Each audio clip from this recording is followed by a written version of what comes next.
आणि आताच या ठिकाणी राम कदम यांनी मागणी केली की आपण आपल्या या भागामध्ये जे काही लोकशाहीर अण्णाभाऊ साठेंचं स्मारक करतोय, खऱ्या अर्थानं लोकशाहीर अण्णाभाऊ साठे या संयुक्त महाराष्ट्राच्या चळवळीतला आवाज होता।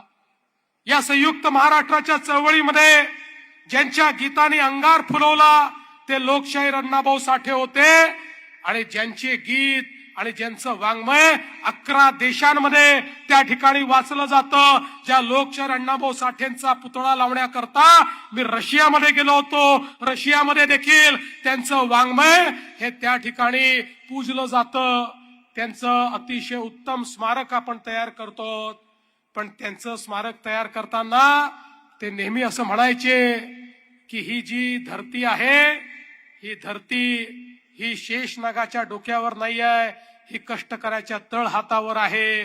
आणि असे कष्टकरी त्या भागातले, त्यांना विस्थापित करण्याची वेळ आमच्यावर येऊ नये, हे जे राम कदम आपण सांगितलेलं आहे, मी आजच घोषणा करतो, त्यांना त्याच ठिकाणी घरं देण्यात येतील। त्यांच्यापैकी कोणालाही विस्थापित आम्ही करणार नाही।